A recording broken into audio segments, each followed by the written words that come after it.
Recordemos que en el capítulo 10 estaba finalizando con Jesús descendiendo hacia Jericó para llegar a Jerusalén y recordemos que allí no entró, o sea, entró, pero no se quedó, sino que salió y en el camino fue cuando vio a este ciego Bartimeo a quien le devolvió la vista. Entonces ya aquí en el capítulo 11 del libro de Marcos encontramos que ya, Jesús está llegando a Jerusalén. Y por eso leemos que en el versículo 1 dice, cuando se acercaban a Jerusalén junto a Betfagé y a Betania, frente al monte de los olivos, Jesús envió dos de sus discípulos. Entonces estamos viendo que Jesús se detiene en un lugar importante y ese lugar importante es el monte de los olivos, está frente al monte de los olivos. El monte de los olivos es un lugar importante en las escrituras porque es conocido como el monte de la unción. Recordemos que el olivo produce aceite y que el aceite está relacionado a la unción. Y Cristo o Mesías significa el ungido. Entonces, recordemos que a los reyes los ungían con aceite. Entonces, esto nos está mostrando y nos da un vislumbre de que Jesús va a entrar a Jerusalén como si fuera un rey. ¿Para qué? Para cumplir las profecías, sobre todo la profecía de Zacarías. Tenemos que entender que toda la Biblia está relacionada, no está conectada, es decir, no son cosas, no son acontecimientos aislados. Podemos ver que el Antiguo Testamento tiene reflejos y simbologías acerca de Jesús al punto que la vida de José es simbólicamente un reflejo de lo que sería la vida de Jesús, el sufrimiento, el poder ser un salvador de Israel. Entonces, en ese sentido, vamos a entender que Jesús es el cumplimiento de las profecías. Y en especial estamos hablando aquí de la profecía de Zacarías, del profeta Zacarías. Entonces, cuando leemos Zacarías, el libro de Zacarías, capítulo 14, versículo 4, estamos viendo que dice, y se afirmarán sus pies en aquel día sobre el monte de los olivos, que está enfrente de Jerusalén al oriente, y el monte de los olivos se partirá por en medio, hacia el oriente y hacia el occidente, haciendo un valle muy grande, y la mitad del monte se apartará hacia el norte y la otra mitad hacia el sur. Entonces estamos viendo que esto se refiere a los últimos tiempos, pero que es importante entender lo que ocurre con el Monte de los Olivos y por qué Jesús escoge detenerse frente al Monte de los Olivos. Entonces, el Monte de los Olivos también fue un lugar muy importante de oración para Jesús. Y también estamos viendo que Betania es un lugar importante, una ciudad importante, porque allí fue ungido por la mujer con el frasco de perfume y ahí también vivía Lázaro. Y esto nos está hablando de dos cosas, nos está hablando de unción y de perfumar para la muerte, y nos está hablando de la resurrección, porque Jesús resucitó a Lázaro. Entonces hay una simbología con esta ciudad.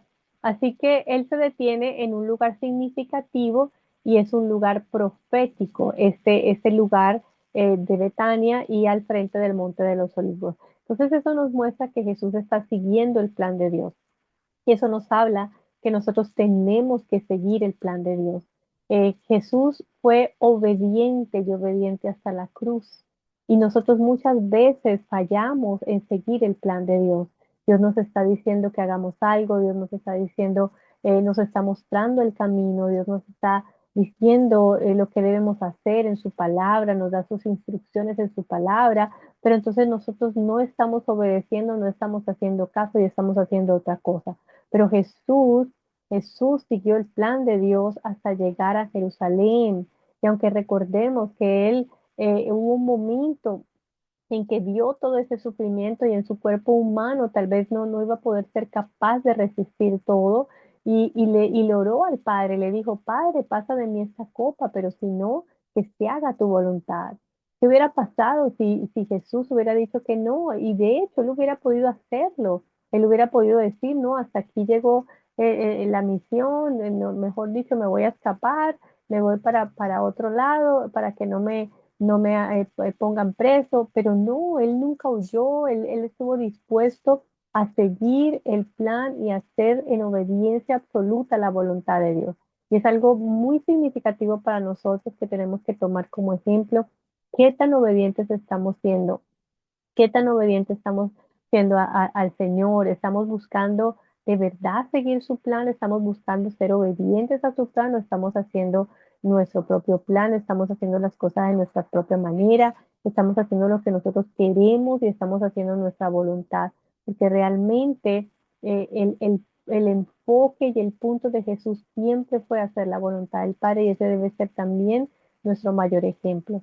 Estamos viendo aquí que en el versículo 2 del libro de Marcos, capítulo 11, dice, y les dijo, id a la aldea que está enfrente de vosotros, y luego que entréis en ella, hallaréis un pollino atado en el cual ningún hombre ha montado, desatarlo y traerlo. Entonces entendamos que un pollino es un burro de 1 año o menos, es un burro bebé al que ningún hombre, precisamente por ser tan bebé, ningún hombre ha montado, significa que este pollino había sido apartado, había sido separado para un propósito específico. Y eso es muy significativo porque cuando algo es apartado para un propósito específico, significa que ha sido consagrado y santificado porque tiene un propósito y tiene un propósito santo. Y por eso no puede ser usado con otro propósito. Lo que es apartado para un propósito no puede ser usado para otro propósito.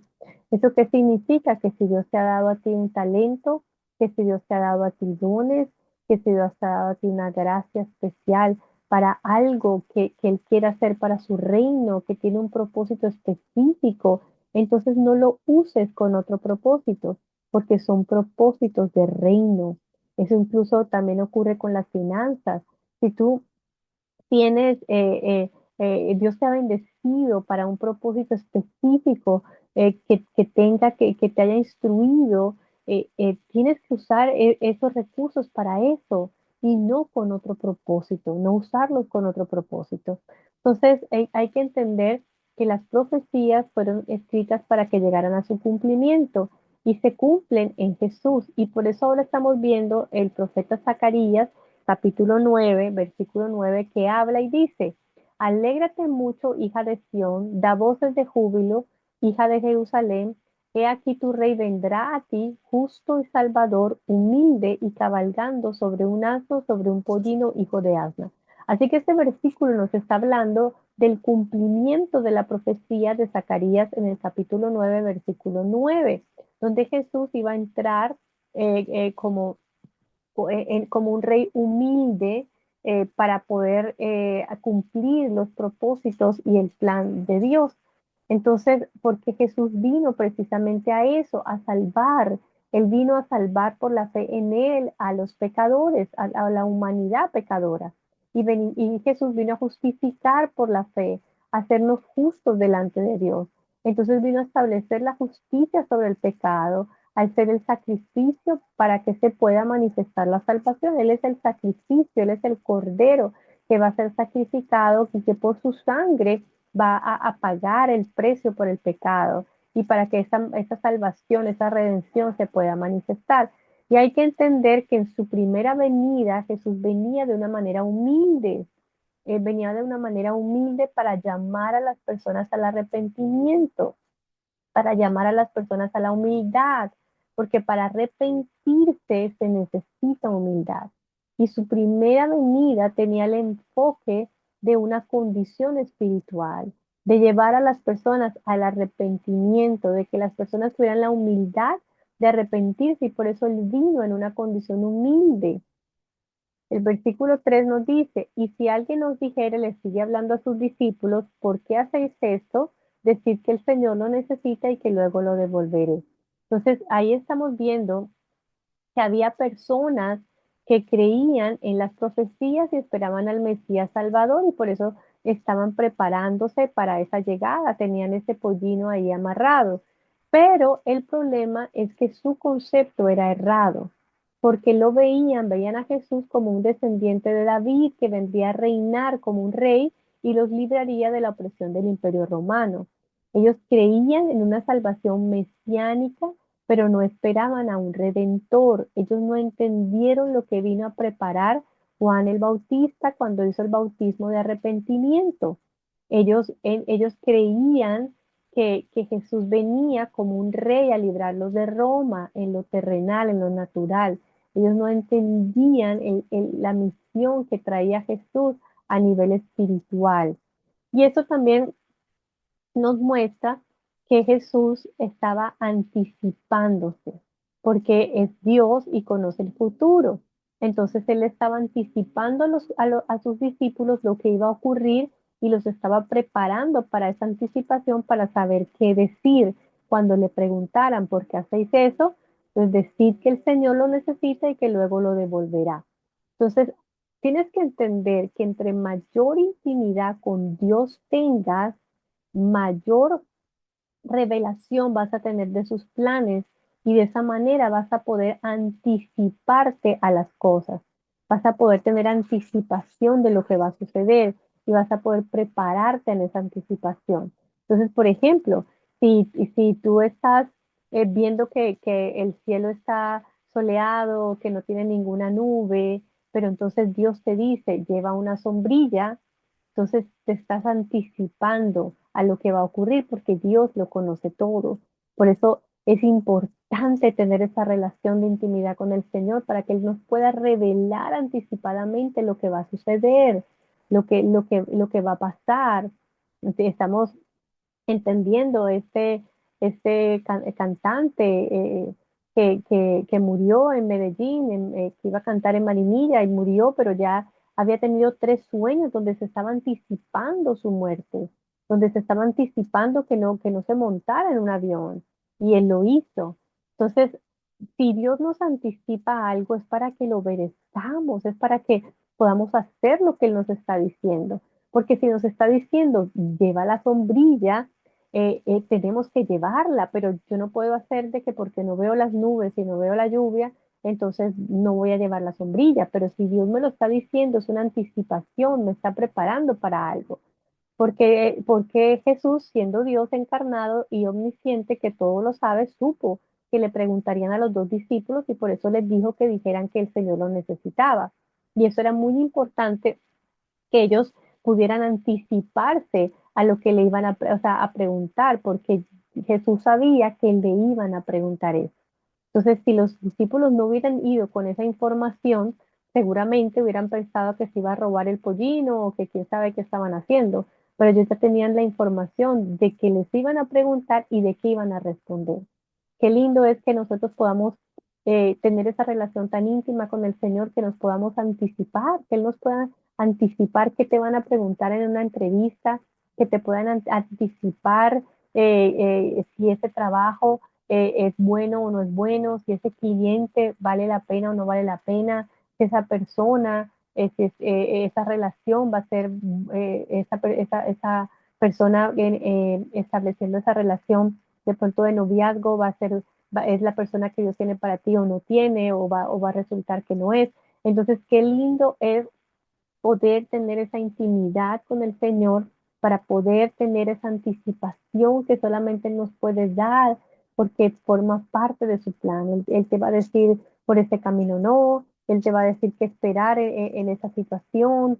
Qué lindo poder anticiparse, porque el Señor te revela lo que ha de venir. Entonces, el versículo 4 de este capítulo 11 de Marcos dice, fueron y hallaron el pollino atado afuera a la puerta en el recodo del camino y lo desataron. Entonces estos dos discípulos fueron y siguieron las instrucciones de Jesús e hicieron todo lo que les dijo.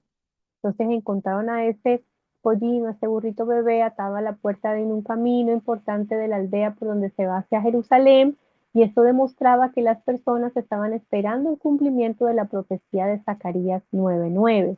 Pero qué importante que esos discípulos siguieron la instrucción al pie de la letra, siguieron la instrucción al pie de la letra. Ellos fueron y hallaron tal cual lo que Dios les di, lo que Jesús les dijo. Qué importante es entender que Dios se quiere comunicar con nosotros, y cuando Él nos habla, cuando Él nos dice sus instrucciones, cuando Él nos revela, Él está hablando verdad, está hablando verdad a nuestra vida, está hablando en sueños, está hablando en visiones, está hablando en su palabra sobre todo, cuando te habla por medio de su palabra.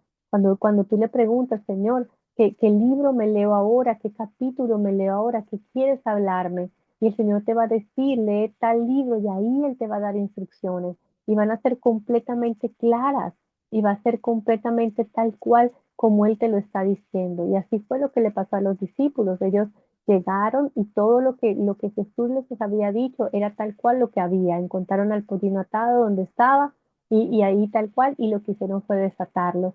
Entonces es importante que cuando Dios te revele algo, cuando Dios te hable algo, cuando Dios te muestre algo, tú puedas cumplir las instrucciones, tú puedas hacer tal cual como Él te lo está diciendo, porque de nada sirve que Él te esté hablando y se esté comunicando contigo para decirte lo que Él quiere que hagas, para mostrarte su plan, para mostrarte lo que Él tiene para ti y tú lo que haces es no hacer caso. Entonces no vale la pena. Entonces hay que obedecer las instrucciones del Señor y ese es un gran ejemplo que nos están dejando estos dos discípulos que están yendo a hacer tal cual lo que Jesús les dijo que hicieran, aún en esa anticipación de lo que iban a encontrar y de lo que iban a hacer. Sigue las instrucciones de Dios porque vale la pena hacerlo, porque Él te revela la verdad, lo que Él dice es verdad. Después en el versículo 5 vemos que dice, y unos de los que estaban allí les dijeron, ¿qué hacéis desatando el pollino? Ellos, en el versículo 6 nos dice, ellos entonces les dijeron cómo Jesús había mandado y los dejaron. Qué importante es que, que ellos siguieron las instrucciones, porque si no los hubieran podido tomar como que estaban robándose ese pollino. Pero, y por eso le preguntaron, ¿qué hacéis desatando el pollino? Pero ellos ya tenían anticipado la respuesta. Ellos ya sabían qué era lo que tenían que decir, qué era lo que tenían que hablar. Entonces, tal cual como lo anticipó Jesús sucedió, así que les preguntaron qué hacían desatando el pollino. Entonces, cuando hagas algo es importante que vayas en obediencia a Dios y con las instrucciones correctas para que tengas éxito. Entonces, cada vez que tú entras en esa intimidad con el Señor y escuchas su revelación completa, porque, porque Dios muchas veces te lo comienza a dar por partes, no necesariamente tienes que ser impulsivo o impetuoso en poder llegar a hacer las cosas así rápido, en lo que escuchaste cuando no escuchaste lo que tenías que hacer o cuando no leíste todo el capítulo completo. Entonces no podemos hacer que ya me leí dos versículos, no, ya sé qué es lo que Dios me está hablando y ya me voy. No, porque Dios te va a seguir hablando y puede que no te hable en un solo día, sino en varios días, porque cada día trae su propio afán. Entonces Él te puede ir dando pasos y pasos a seguir en la medida que tú lo vas buscando. Porque Dios no nos da el panorama completo, porque Dios no nos da el mapa completo, porque sabe que si nos lo da todo, pues no lo vamos a buscar. Entonces, por eso, cada día trae su propio afán, cada día trae su propia instrucción, cada día trae su propia lucha, su propia bendición. Por eso es importante que nosotros todos los días busquemos al Señor, que podamos buscar al Señor cada día para saber qué es lo que Él tiene para cada día, cuál es el paso a seguir en su plan para ese día. Qué lindo es que podamos entregarnos al Señor para que Él pueda entregarnos su plan, para que podamos buscarlo y Él pueda revelarse a nuestra vida. Entonces, es importante que tengamos esta anticipación de lo que va a suceder y eso solo sucede si estamos siguiendo el propósito y el plan de Dios, porque Él nos lo está mostrando paso a paso, porque Él nos está diciendo qué es lo que hay que hacer. Entonces, el versículo 7 nos dice, y trajeron el pollino a Jesús y echaron sobre él sus mantos y se sentó sobre él. Es decir, los discípulos hicieron tal cual lo que Jesús les había dicho. Y dice que también muchos tendían sus mantos por el camino y otros cortaban ramas de los árboles y los tendían por el camino. Entonces hay que entender que estas acciones demuestran que ellos estaban preparados para recibir a Jesús como rey. Ellos estaban poniendo sus mantos por el camino, ellos habían puesto sus mantos sobre el pollino para que Jesús se sentara. Realmente esta era una tradición para recibir a los reyes, los mantos. Ellos estaban respondiendo ante la presencia de Jesús y el cumplimiento de Zacarías 9:9. Es más, ellos hicieron también lo de cortar las ramas de los árboles, porque eso está en Levítico y era la manera en la que se celebraba la fiesta de los tabernáculos y ellos estaban con esas ramas haciendo el tabernáculo, porque ellos estaban recordando en la fiesta de los tabernáculos la dependencia de Dios cuando Dios los sustentó el pueblo de Israel en el desierto y ellos habitaron en tiendas. Entonces era muy importante lo que ellos estaban haciendo al recordar esa dependencia de Dios, al recordar ese sentido de poder ser liberados en el desierto, de poder entender ese tabernáculo que a la larga representaba a Jesús. Entonces, ellos estaban realmente mostrando dos cosas con esas acciones, y era su primera, su conocimiento de Jesús como rey, con los mantos, y segundo, su disposición a someterse a su reinado, a depender de él con esas ramas. Entonces, esto parecería bien, o sea, parecería bien lo que ellos estaban haciendo, pero el problema es que ellos tenían la perspectiva incorrecta. Ellos pensaban en Jesús como un rey terrenal que los libraría de Roma y no entendían que la llegada de Jesús tenía que ver con su condición espiritual, para que ellos llegaran al arrepentimiento y pudieran reconocer la necesidad de la redención y salvación espiritual y no física de Roma. Y esto es muy importante porque muchas personas vienen al Evangelio y vienen al Evangelio pensando que Jesús los va a hacer ricos. Entonces vienen pensando en que van a tener una vida rica, una vida gloriosa, en que no va a haber problemas, en que todo, en que Dios les va a cumplir todos los sueños, en que Dios les va a dar todo lo que necesitan y que van a enriquecerlos. Y vienen pensando en Jesús como alguien terrenal, como algo terrenal, como algo, como las necesidades materiales. Y entonces no se dan cuenta que ese no es el Evangelio, que el Evangelio no es que Jesús cumpla lo que nosotros queremos. El Evangelio es acerca de nuestra condición espiritual y de cómo nosotros podemos ser transformados a partir del Espíritu Santo y cómo podemos ser transformados en nuestro carácter para que no se haga nuestra voluntad ni nuestros deseos y no estemos enfocados en nosotros, sino en lo que Dios quiere hacer con nosotros en su reino, cuáles son sus propósitos, cuál es su plan, qué es lo que Él ha planeado para nuestra vida, qué es lo que Él tiene para nuestra vida. Y ahí es donde es la voluntad de Dios la que queremos llevar a cabo, no la nuestra. Son los planes de Dios los que queremos llevar a cabo, no los nuestros. Es todo acerca de lo que Él planeó, de lo que Él se propuso, de lo que Él tiene, de lo que Él hace y no de nosotros, de lo que Él desea y no de nosotros. Y por eso muchas personas se frustran porque no entienden que el Evangelio no es lo terrenal, no es lo material, no es enfocado en nosotros y lo que nosotros queremos que Dios haga por nosotros, es acerca de Él. Y eso no lo entendían los judíos y por eso ellos estaban esperando a un rey que llegara glorioso a salvarlos del imperio romano. Y esa no fue la condición de la primera venida de Jesús. Jesús no vino en su primera venida a establecer su reino. Él vino a establecer la salvación y la redención. Entonces el versículo 9 nos dice, y los que iban delante y los que venían detrás daban voces diciendo, Hosana, bendito el que viene en el nombre del Señor. Entonces ellos estaban respondiendo de la manera adecuada al gritar de esa manera, al gritar Hosana, porque ellos lo hacían siguiendo la tradición sin tener el verdadero significado de quién era Jesús y lo que iba a hacer. Para ellos era creer lo que las escrituras decían, que venía el descendiente de David, el rey que iba a reinar sobre Roma, pero ellos no estaban entendiendo que era lo que Jesús iba a hacer y cómo él vino como hijo de Dios, cómo Él vino a establecer salvación y redención.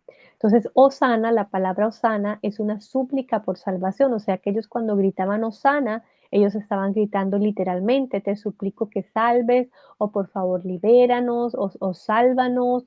Eso era lo que ellos estaban gritando.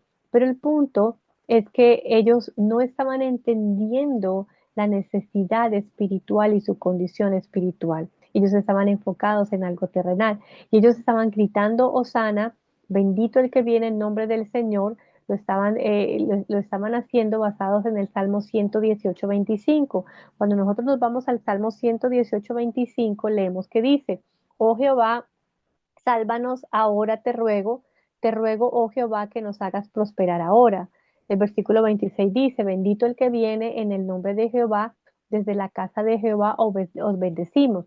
Entonces ellos estaban gritando, sálvanos, pero seguramente se enfocaban en su condición política, en su opresión financiera, porque recordemos que los romanos les cobraban impuestos, entonces es como sálvanos o libéranos de nuestra condición política, de nuestra condición financiera, pero ellos no entendían su verdadera condición espiritual y la necesidad de la salvación espiritual. Entonces ellos no estaban entendiendo lo que realmente Jesús vino a hacer. Y eso también nos lleva a entender que cuando nosotros estamos pensando en votar por un presidente, nosotros no estamos votando para que un presidente nos salve de una condición económica en el país o de una condición política en el país. Estamos votando por un presidente para que nos salve de una condición espiritual, es decir, para que establezca el reino de Dios en la nación, para que haya leyes que sean establecidas en pos de los principios bíblicos, para que Jesús gobierne en la nación, para que la nación tenga una condición espiritual en donde la iglesia se levante para establecer esa condición espiritual de la nación. Y eso es algo muy importante que debemos tener en cuenta, porque quien nos salva no es un presidente, es el Señor, es Dios, porque Dios pone reyes y quita reyes. Entonces, ellos reconocían que Jesús tenía una asignación, que él iba a hacer algo, que iba a traer un cambio, pero ellos no estaban enfatizando el cambio espiritual. Ellos no estaban enfatizando ni enfocados en ese cambio interno que iba a traer Jesús al entrar en Jerusalén y dar su vida por la humanidad. Ellos estaban enfatizando y estaban enfocados en un cambio físico, en una transformación política y económica y no en la verdad espiritual. Y nosotros estamos iguales muchas veces. Entonces queremos que Jesús nos salve y nos ayude en lo material y en lo físico, en nuestra, en nuestra, en nuestra en nuestros problemas financieros, en nuestros problemas amorosos, en nuestros conflictos, pero enfocado en lo físico, en lo material. Y muchas veces no vemos nuestra necesidad espiritual, no vemos la necesidad de su intervención en nuestra condición espiritual. Y por eso no tenemos un despertar espiritual porque estamos enfocados es en lo material, en lo físico. Y nosotros necesitamos entender que Jesús tiene que intervenir en nuestra vida para poder traernos paz, para poder librarnos de las angustias, para poder traernos su presencia a nuestra vida, porque su presencia es más valioso que cualquier cosa. Todo lo que hay físico, material, se va a quedar, porque las escrituras nos hablan de un nuevo cielo, de una nueva tierra. Cuando una persona muere no se puede llevar nada físico, nada material, de nada vale acumular todo lo material y lo físico. Ahora sí necesitamos un trabajo, ahora sí se necesita pagar el arriendo, se necesita pagar los servicios, se necesitan cosas físicas porque vivimos pues en este mundo, pero eso no puede ser nuestra prioridad ni puede ser nuestro enfoque. Y no podemos estar pidiéndole a Jesús que Él sea nuestro Salvador solo en los aspectos físicos o naturales o materiales, porque tenemos una condición espiritual que necesita ser transformada, porque vivimos en un cuerpo lleno de maldad y necesitamos ser transformados por el Espíritu Santo. Entonces, el versículo 10 dice, bendito el reino de nuestro padre David que viene, hosana en las alturas. Entonces, ellos realmente estaban enfatizando el reino de Jesús en ese momento, pero sabemos que Jesús no vino como rey en su primera venida, sino en su segunda venida. Entonces, ellos querían, era un rey, a un descendiente de David, al rey que iba a reinar sobre Roma, pero ese no fue el propósito de la primera venida de Jesús. Y ellos no entendían que por su condición espiritual, Jesús no venía a reinar en su primera venida. Él vino, él vino fue como un hijo de un carpintero. Él no vino como un rey, él vino con una humildad, él no vino a reinar, él vino a servir, él vino a manifestar el servicio a la humanidad, su entrega a la humanidad. Él vino para, para llevar al arrepentimiento, para hacer su obra salvadora y redentora. Entonces ellos no entendían por qué Jesús entraba en un pollino y no venía en su caballo blanco, como vendrá en su segunda venida en las nubes, porque ellos por eso esperaban, era ese rey glorioso, y por eso ellos no aceptaban que viniera de Nazaret, que hubiera sido hijo de un carpintero, porque ellos esperaban que fuera hijo de un rey, que tuviera, que siguiera por ahí exaltado como un rey. Entonces hay que entender que en su segunda venida Él sí va a venir a establecer su reino, va a venir en el caballo, con el ejército de ángeles, va a venir en las nubes, pero ese no fue el propósito de su primera venida. Entonces cuando ellos terminan diciendo Hosana en las alturas, están declarando su alabanza a un rey, pero no están entendiendo la necesidad de una salvación espiritual para una vida eterna. Entonces hay personas que conocen a Jesús, pero no reconocen la necesidad de la salvación y redención de sus almas porque no han visto su condición espiritual.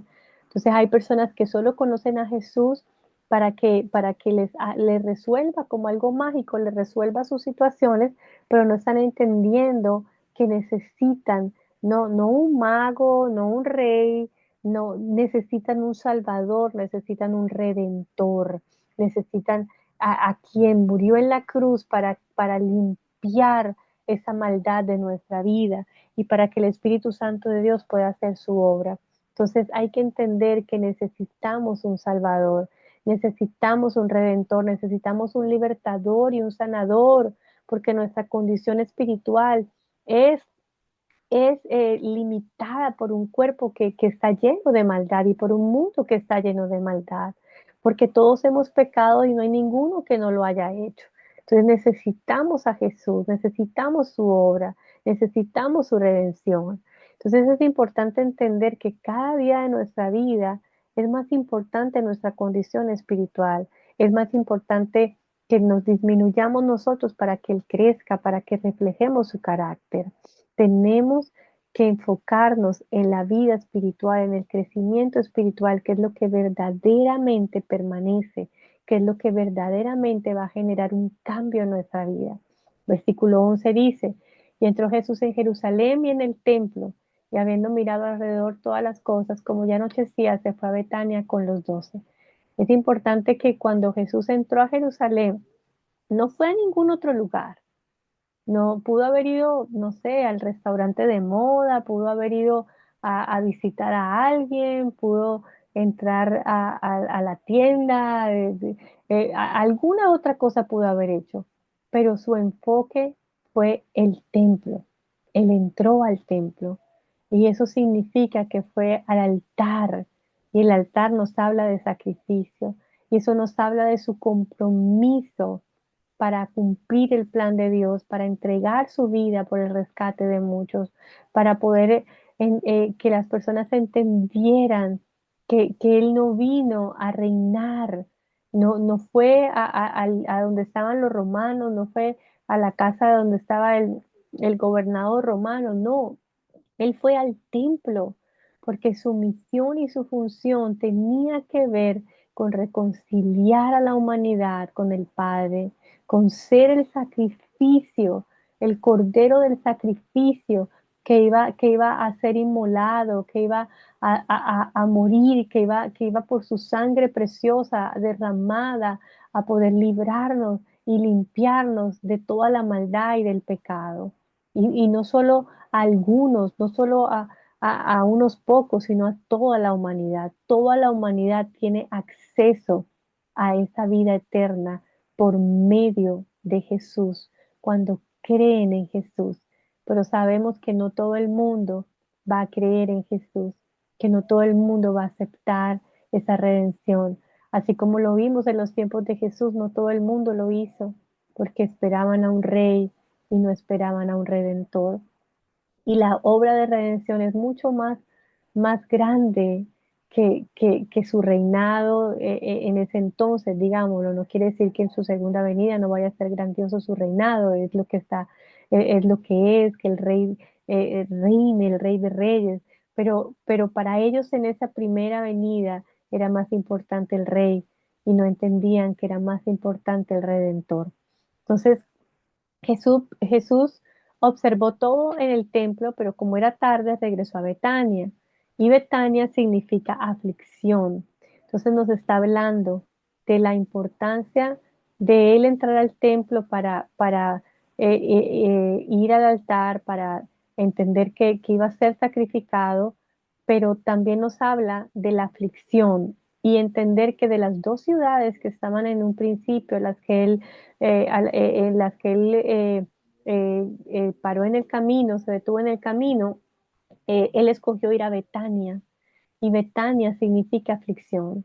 Así que es significativo que él haya ido allá y haya finalizado, porque ya estaba tarde, ya había anochecido, significa que durante la tarde fue que él entró las puertas de Jerusalén, él se fue con los 12 para allá, se fue con los 12 al lugar de aflicción y les estaba hablando a sus discípulos lo que ya él les había hablado, de que él iba a sufrir, de que era necesario que sufriera, que fuera entregado, de que muriera. Y entonces él estaba hablando de que él vino a Jerusalén para ser afligido, para tomar nuestro puesto, para él sufrir lo que nosotros debimos haber sufrido por el pago de los pecados. Entonces, ahí significa, y estamos entendiendo, que ser discípulos de Jesús significa no solo unirnos en la vida abundante, en la plenitud, en lo chévere, en lo que resulta bueno, sino que también hay que unirnos en los momentos de aflicción. Jesús dijo en Juan 16:33, en el mundo tendréis aflicción, pero confiad, yo he vencido al mundo. Entonces, hay que confiar que cuando venga la aflicción hay victoria. Hay que entender que no estamos con Jesús solo en lo bueno, sino que también hay que entender que hay momentos de aflicción, pero que esos momentos de aflicción no nos aparten, porque hay muchas personas que creen en el Evangelio, pero en el Evangelio como algo que es solo bueno, que no haya aflicción, que todo va a ser bueno. Entonces, cuando viene la aflicción, se apartan. Cuando viene la aflicción, dejan de ser creyentes. Cuando viene la aflicción, no resisten porque tienen una creencia errada del Evangelio. El Evangelio sí, Jesús vino a darnos una vida plena, una vida abundante. Dios nos da bendiciones. Dios desea nuestro bienestar. Dios tiene planes de bien para nosotros. Hay bendiciones para cada día. Hay prosperidad que Dios quiere darnos. Dios sí quiere que nosotros tengamos una vida buena en Él, pero estamos en un mundo caído. Vivimos en un mundo caído lleno de maldad. Y queramos o no queramos, hay aflicción. Pero Jesús dijo, confíen, yo he vencido al mundo. Qué lindo es saber que cuando vengan los momentos de aflicción podamos recordar que vamos a tener la victoria, que vamos a salir triunfantes, porque somos más que vencedores en Cristo Jesús. Entonces, cada vez que pases por una aflicción, recuerda que saldrás en victoria, que no es para que retrocedas, que no es para que te apartes, que no es para que dejes de creer, sino que es para que entiendas que ya Jesús venció al mundo y que aunque haya aflicción, hay victoria, hay triunfo, porque somos más que vencedores en Cristo Jesús. Bueno, lo dejamos hasta aquí. Continuamos después en la próxima emisión con el capítulo 11 a partir del versículo 12. Y bueno, vamos a finalizar orando, entendiendo todo lo que el Señor nos ha hablado en este día. Así que Señor, gracias por tu palabra, gracias por tu sacrificio, gracias porque tú eres bueno y para siempre es tu misericordia. Ayúdanos a entender que lo espiritual va a tener mayor tesoro en los cielos que lo natural. Ayúdanos a tener el enfoque correcto. Ayúdanos a entrar en una intimidad profunda contigo para que nosotros podamos tener la anticipación de la revelación de lo que tú quieres hablarnos por medio de tu palabra. Señor, te damos gracias porque tú eres vivo, porque tú eres eficaz, porque tú eres maravilloso, Señor. Te bendecimos y te damos honor y gloria. En el nombre de Jesús. Amén y amén.